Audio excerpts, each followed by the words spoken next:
Welcome back to another episode of What Are You Made Of with your boy, the unstoppable Mike C-Roc. I'm in the house today with Shaahin Cheyene. He is a serial entrepreneur who left home at 15 years old and created over $1 billion in revenue by the time he was 18. Well, we got to dig into that, man. He went against conventional wisdom and decided to focus on building a product and company that lived outside of conventional wisdom and used tried and tested systems to create $350 million beast whose products disrupted entire industries. Shaahin, welcome to the What Are You Made Of show, man. Thanks, C-Roc. Great to be on.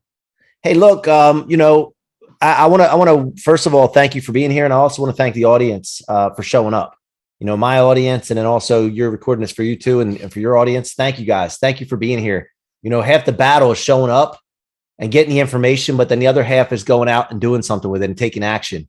And I just want to remind everybody that's a big part of what I'm doing with Blueprinted, the new platform. If you want to check that out, Blueprinted, BLOOPRINTED, blueprinted.com/VIP. You can check out what we're doing with that, with getting people information to get results, but also making them take action. So, Shaahin, what's happening, brother?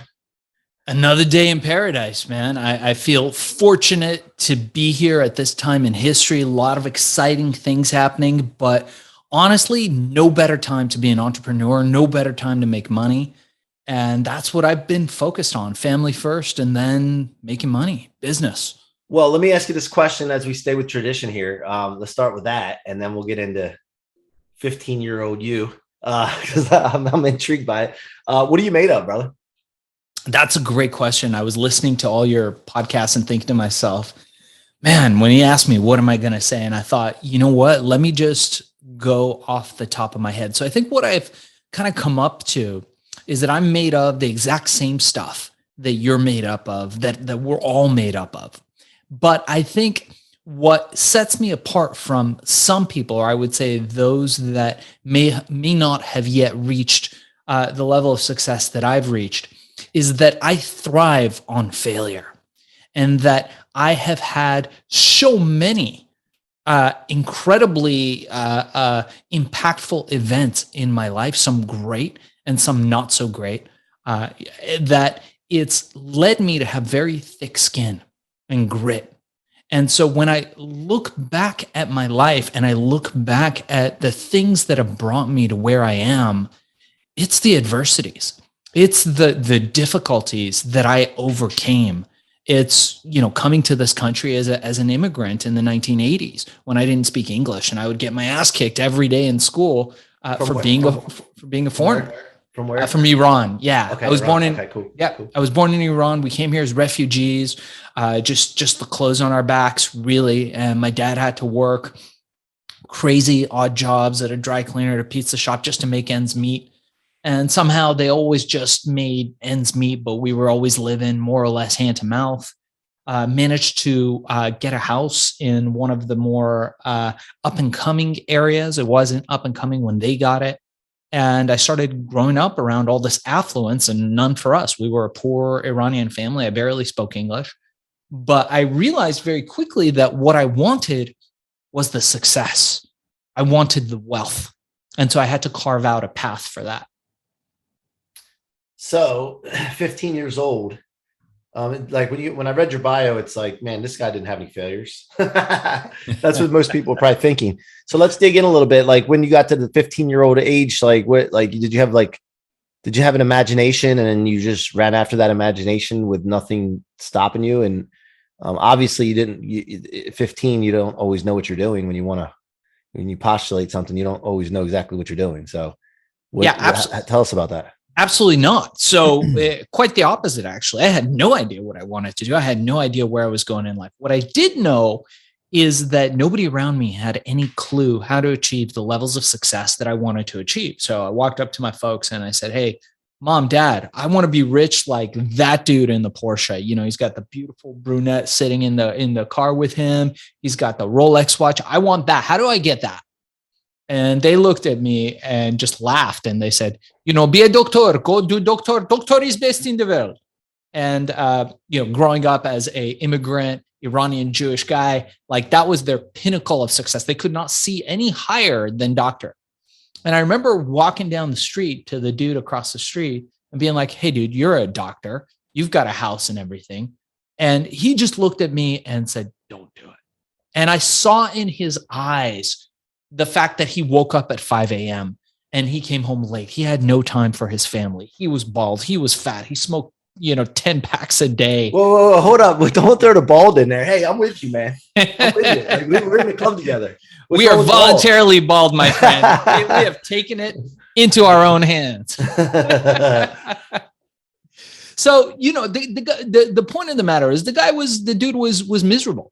And I saw it in his eyes. I saw, he didn't have time with his family. He didn't own his time. He was owned. He was selling his hours, regardless of how much money he was making. And I just said, you know what? If you guys don't have a plan, I'm going to find a plan.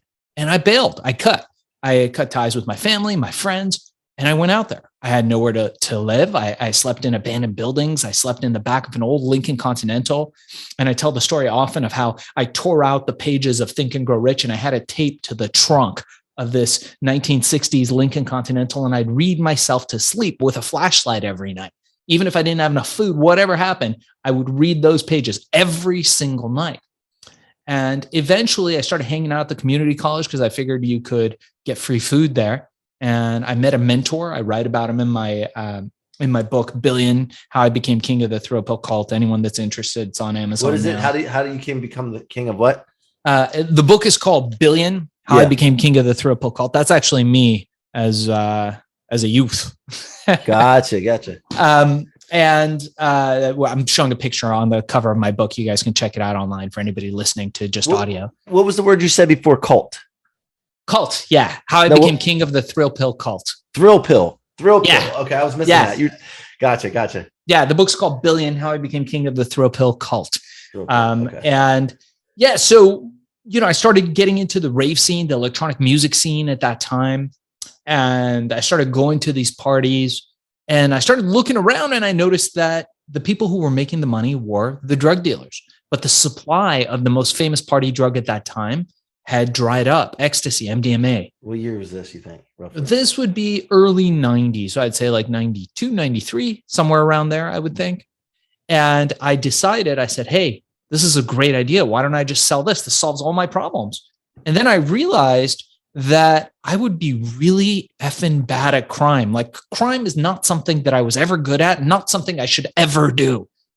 So that's when I had kind of this like divine inspiration where I was like, whoa, I could do this, but make it legal.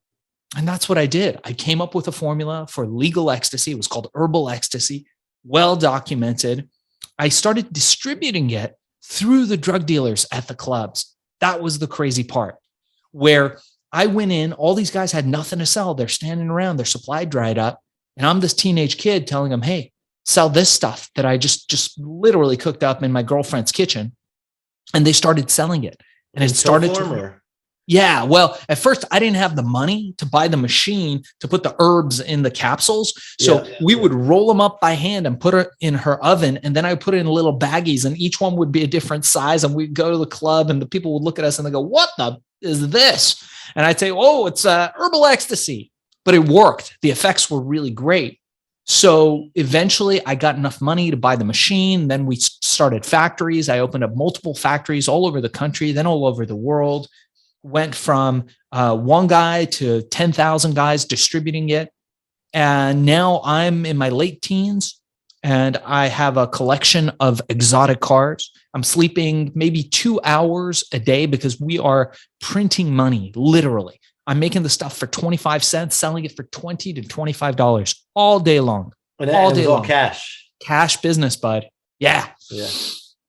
And I walk into my office, 200 employees, all of Venice Beach is employed by me. If you could fog up a mirror, I would hire you. I've got offices all over the world. I've got boats and flying on private planes and hanging out with celebrities and rock stars. And that's kind of the life I'm living. I walk into my office and the news gets out. We broke $1 billion in revenue, pre-internet, pre-social media, pre-mobile phones. I still had that brick frickin' phone thing that was like, do you remember those? It was like a shoebox. Yeah. Were you keeping track of it? Like you had good record keeping? So that's the funny thing. When the news broke, Sam Donaldson with Nightline was outside waiting to interview me. New York Times, LA Times, reporters, paparazzi, Like they were swarmed around me, in the parking area of my office was like Ferrari, Lamborghini, like all my cars, like everybody was there. My mind was about to explode. And I realized very quickly that I did not know how much $1 billion was. I literally did not know what that meant. And the second realization that I had was that, and to your question, was that I should probably hire an accountant at this point. It would be a really good idea for me to hire an accountant. And I started interviewing accountants, and I learned very quickly that accountants are not the guys that separate the pills from the cash in the duffel bags that are in your office. And they don't count cash. I learned that very quickly. So eventually I slowly started getting a grip on it. But in those days I didn't. There was literally bags full of cash stacked. Where did they get the billion number from? So that would be retail sales. I actually think it could have been much, much more than that. But that would be from retail sales and retail distribution. Okay. I think other people have, yeah. This was up, like I know it was herbal and it was not drugs. Yeah, it was on the up and up, and like police never try to get you when you're in a club or a rave or something and saw that people were distributing and hey, what is this? And did some investigative work on it, or everybody tried to get us, but they couldn't. There was nothing. It was completely legal. So they had I became very intimate with every 3-letter agency, and we were the bane of their existence because if we were doing something illegal, they could, arrest us, they could do something, and then, their job would be done. But the fact was what we'd done was unprecedented. Nobody had ever taken a supplement and used it recreationally. They didn't even have a category for us. So the pharma companies were against us. The government was against us. It was a nutty time. How did you figure out the recipe?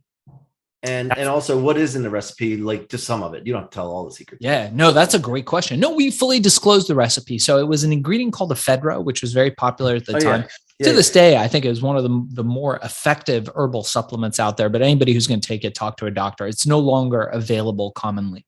Yeah. And caffeine. So it had different herbs that had caffeine and a bunch of different, plants. I could list them, but I think, it wouldn't. No, but more uppers. Like it was more uppers. And I know the ephedra was in a hydroxycut and all these different weight loss drugs too, right? And then they cut that's that right. out. Yeah. Okay, got it. That's right. But it wasn't ephedrine; it was ephedra. We used only herbs. It was all natural. And at that time, I was a relentless SOB, man. I would just go out there, and I had this vision of how I wanted my life to be. And dude, I would not stop.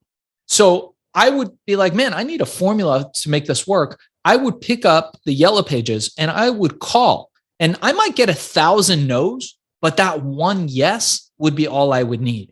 And for those 1,000 no's, I'd show up at people's doors. They'd say, oh no, not interested in helping you. I'd be like, great. The next day I'd show up, knock, knock. Yeah. Hi, it's me again. Like, what the are you doing here in my office? I'd be like, thought I'd ask you again.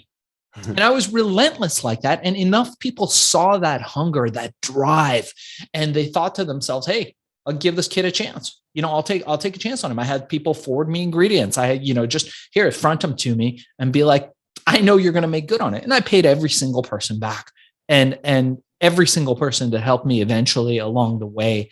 I made a lot of millionaires, a lot of billionaires in that time. Maybe not billionaires, but a lot of millionaires in that time were made from my products. And do you still and this is going to take an honest answer here. Like, you're going to have to dig deep on this one. Yeah. Do you still have that drive as much as you had when you were younger? Yes. Or has it waned at all? Yes. And it's different. Yeah. So now, so remember, back then I was in my teens. I did not have a family. Mm-hmm. So now I'm a father, I'm a husband, and my first and foremost responsibility is to my family. And so my goal is to, raise my kids and be here for my family. So it's a different type of risk profile that I'm willing to take. Also, you got to remember, back then, I came from nothing. I literally had less than nothing. I had in fact, I'll tell you this, C-Roc, I had a backpack. And I remember when I made my first $1 million, and I hadn't bought anything up until that point. I was still living in an apartment with zero furniture because I didn't know how real this whole thing was going to be.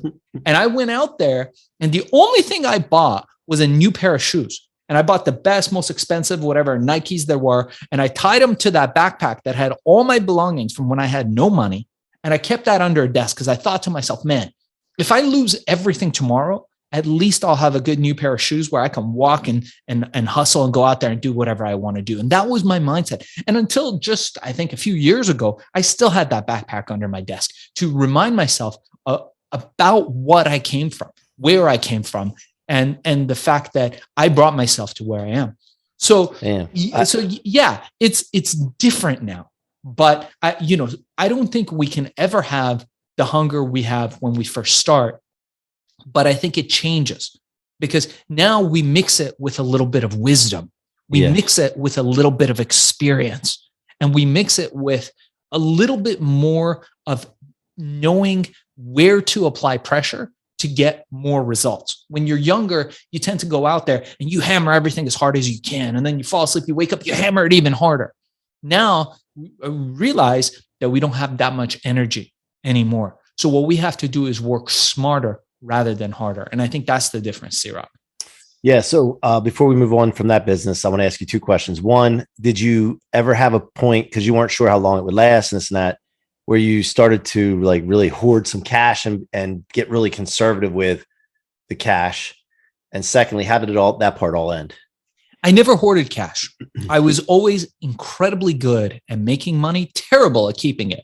And now, what I teach with my Amazon course and when I teach people how to make money, I tell them always that you got to start with two fundamentals. There's two parts to making money. One is making it and two is keeping it. And both are equally What about the multiplying it? And multiplying it is good too. That's the third one. Yeah. I agree. Yeah. I kind of see that as a natural form of making it, but as part of that. But I agree with you. I love that. We'll make it 3 parts. Yeah. We can add that to it.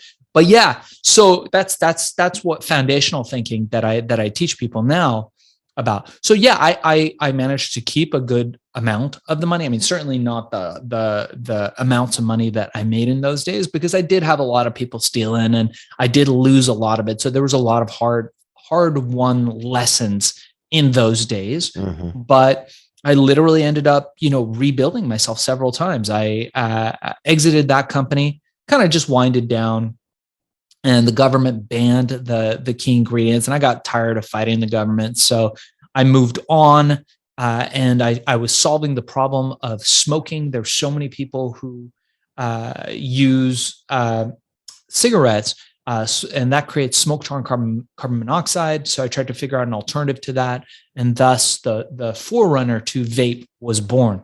And I patented the first portable digital vape, which now all the e-cigarettes and stuff that you see really were a result of that. That company went public. I exited a bit before that. And then I moved on to teaching people how to make money on the Amazon platform, which is what I do now. And so all this stuff, you had no idea how to do these things. You just committed to doing them and figured it out on the way.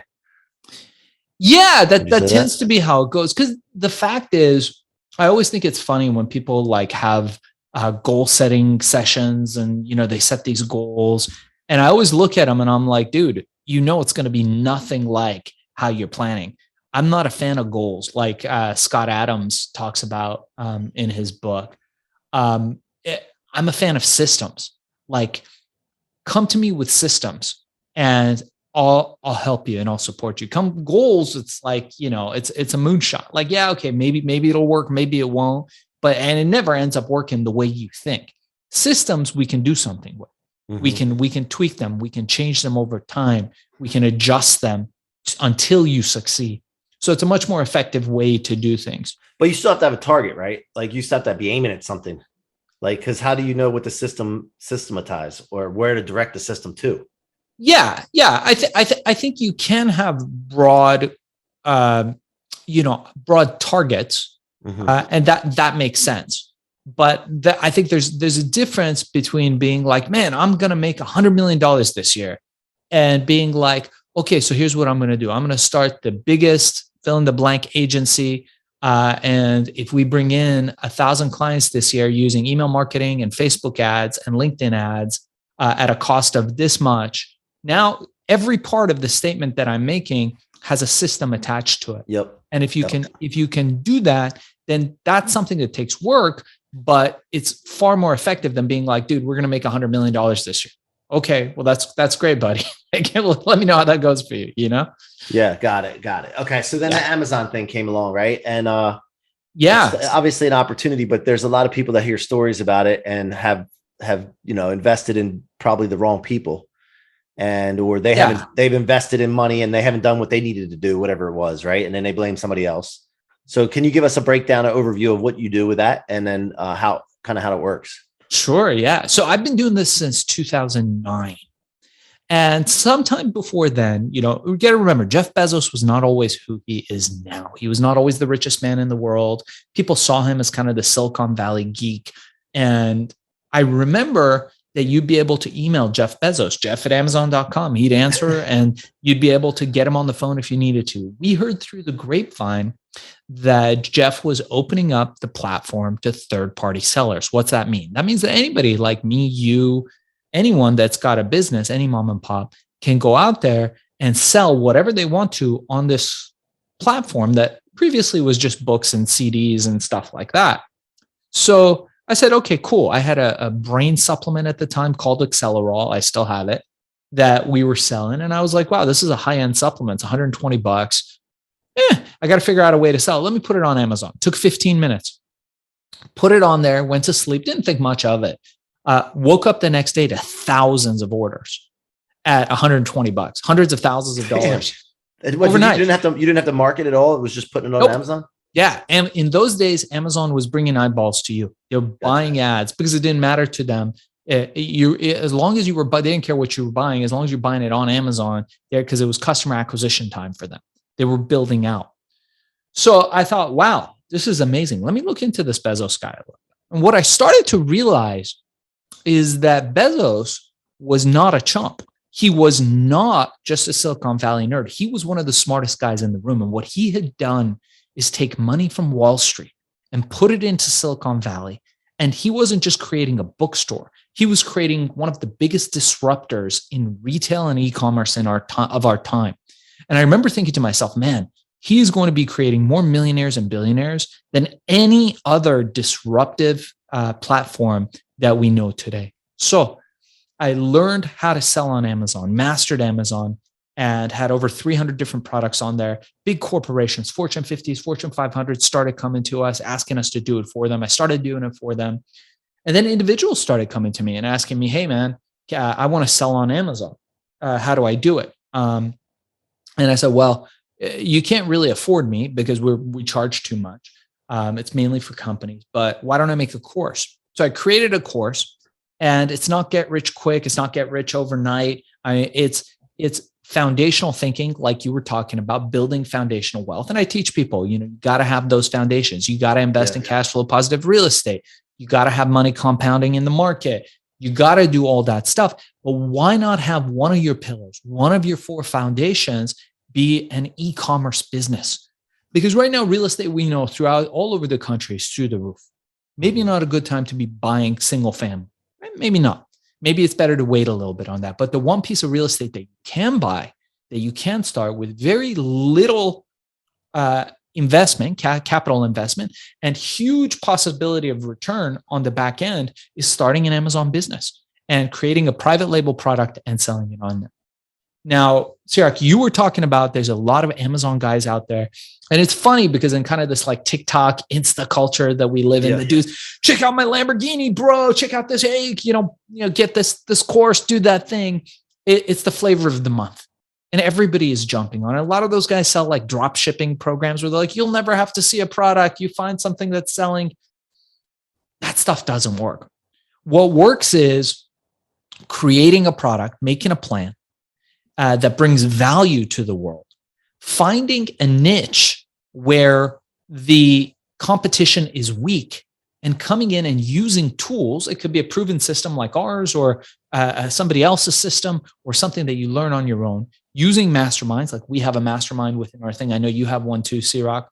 So using the power of masterminds, using the power of mentorship and building a business that's built to last. And now we're seeing companies sell for many multiples of what brick and mortar businesses are selling. Amazon businesses are some of the hottest businesses going, and we're still on day one, as Jeff Bezos says. This is still the ground floor. So if you're looking for, get rich quick, put some money in something and double it, maybe go to crypto. I know nothing about that stuff. I've got friends who do that. But if you're looking to build foundational wealth over time, get yourself involved in e-commerce and have that be one of the pillars of creating predictable recurring revenue. That's what I would say. And so at first they did marketing for you. They would drive traffic, and they let off the pedal with that now. So you have to really have a background in marketing now, right? And be able to create traffic and drive traffic to you where you're going. No, you don't have to have a background in marketing. We teach that. And by the way, I have a 1 hour course. It's normally $200 for everybody who's listening to C-Roc's show. I'm going to give it to you guys for free if you use the code C-Roc. And I'll give you my email if that's okay, C-Roc. Yeah, dude, fire away, whatever. darkzess@gmail.com. darkzess@gmail.com. Email me, use the code C-Roc. I'll give you the 1 hour Amazon crash course, everything you need to know, how to find a product, how to get reviews, all the most common questions for free. It's normally $200. Let's just give it to them for free. Use the code C-Roc so I know where you came from. We're going to give it to you guys for free. But yeah, it's not too late to do it. And I think to your point, you have to be able to put the work in order to make it work. You have to work it. There's no easy answers. There's no, you don't have to have a background in marketing, but what you do have to have is a willingness. You don't have to have a background in marketing, but what you do need to have is a willingness to learn how to influence people. And that's what we teach. Like Professor Cialdini's 5 pillars of influence, now 6. You need to know what the levers are that you can put pressure on to achieve those results. And on Amazon, it's very formulaic. Gotcha. And so as we wind up here, first of all, thank you for being here again. Appreciate your all the content that you're providing here, all the information. I didn't hear any failures that you had in this conversation yet. So, and again, yeah. I look at failures as good things. There are opportunities for adjustments, not excuses, as John Maxwell told me last week. Sure. Can you tell us, like, was this a constant journey of adjustments as you got into the Amazon world, or? Yeah, well, getting into the Amazon world, of course, that first product was a success, but we had several others where, Amazon was like, whoa, we're not going to allow these products on the platform. And so we had to adjust. We had, Amazon did this big wipe of reviews. So I had products that had tens of thousands of reviews back in the day. And Amazon came in and just wiped clean those reviews. And one morning, all of us Amazon sellers woke up to looking at our accounts, our beautiful accounts with like tens of thousands of reviews, going, holy, you know what? Like, there's 0 reviews, and we had to start over from the beginning. So a lot of it, and I've had some huge failures back in the ecstasy days that I talk about in my book, Billion, How I Became King of the Thrill Pill Cult, which is on Audible and Amazon, if anybody's interested in those stories, all the way to present day, where I think the important thing isn't how many failures that you have, but rather that the successes that you do have far outweigh the failures that you have. So having several small failures that you take and you tweak and you change and you make improvements on, that's the way, that's the path to success. I don't even see that as a failure, but having that lead you to those 1 or 2 successes that make all your failures seem insignificant in retrospect, that's the key. Man, I could talk to you all day. I want to honor your time. We're 8 minutes over. I apologize for that. It's on me. But I appreciate you being here, man. And guys, go check him out. Shaahin Cheyene. Get his book, The Thrill Pill King, man. Billion, How He Became the King of the Thrill Pill. Go check it out. And also he gave you that offer as well for that free opportunity to look into the Amazon situation, man. Guys, check it out and understand that you're not going to get rich quick. Anything that comes quick will go quick too. And I'm your boy C-Roc. Thank you so much for joining us. Shaahin, thanks for being here. And guys, keep coming back. Keep coming back. The more you hang out with me, the more you hang out with my guests, you will elevate. You will be coming closer to unstoppable. So until next time, be unstoppable.